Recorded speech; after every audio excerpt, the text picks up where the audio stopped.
Welcome back to my channel. It's that day we've been waiting for. It's finally here.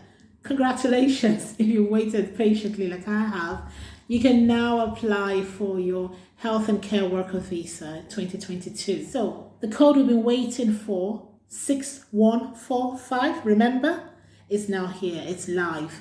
And that is for the care workers and home carers as well. So you can go ahead and put in your application if you're ready, if you've been following me all this while and you've been getting things ready, you've got that job vacancy, you can go ahead and apply in the knowledge that at least from today henceforth, your employers will know that they can go ahead and give you a certificate of sponsorship for that particular job type. So the key thing to remember is the job you are applying for, make sure it has that code 6145 if you don't qualify for more senior roles like the senior carer role. Now, without a qualification or any particular experience, you can go ahead and apply to be a care worker in the United Kingdom.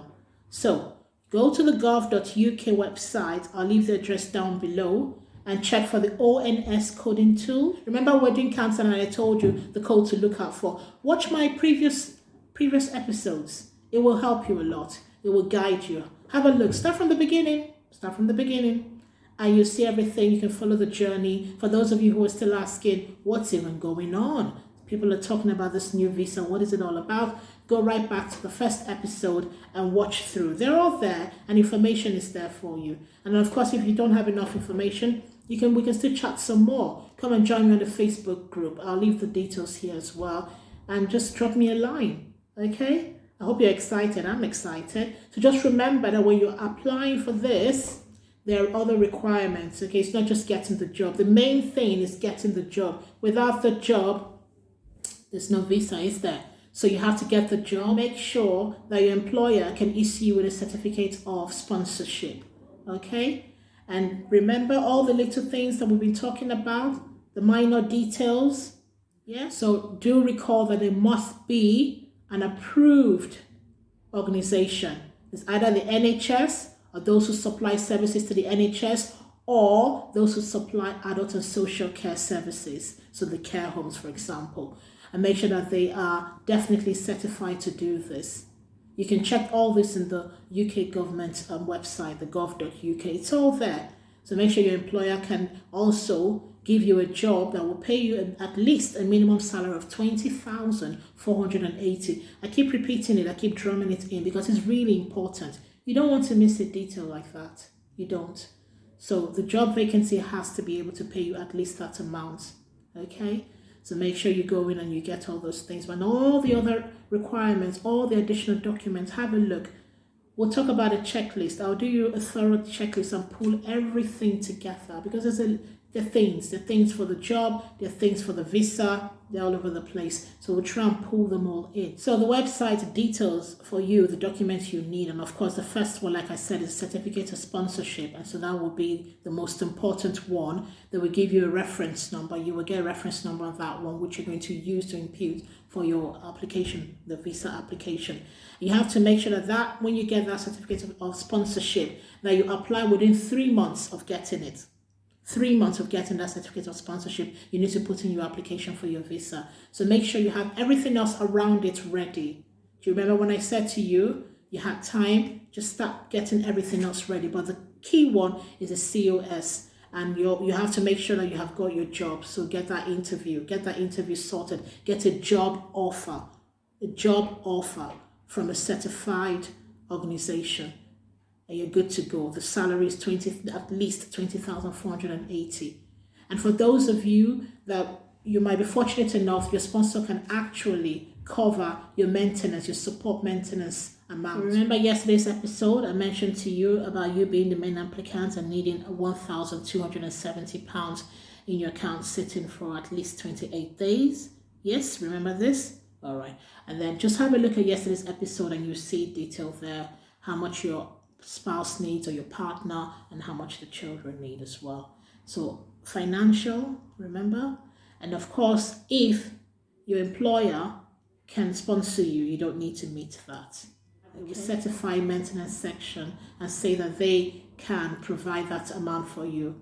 Okay, so you wouldn't need to show that amount. Additional documents apart from your COS will be things like your proof of English language, your valid international passport, the job title that you're applying for and how much you're being paid for it. Yes? And the code. Remember the code?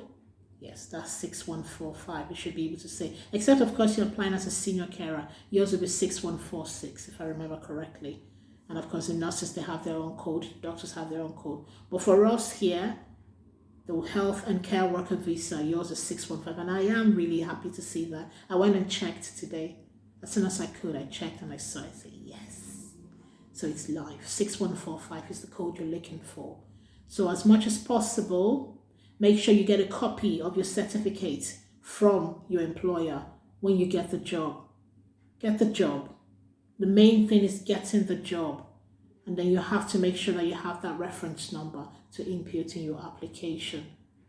Okay. Also, your certificate should also be showing things like the sponsor license number. You should have the name of your employer as well. So you're going to need all this for your visa application. Then other things like the proof of relationship of your partner, your spouse, or whoever it is you're applying with, your civil partner or your wife or husband, and your relationship to your children. You have to put that in. The tuberculosis test, remember, the certificate. The approved list shows where you can do the test centers, as it were, where you can go to the clinics, what clinics they approve, and you can go there and you can get it sorted out. So most of the countries, or there are quite a few African countries on it, and most of the countries outside of the EU are on it. In fact, the question is who's not on it, not who's on it.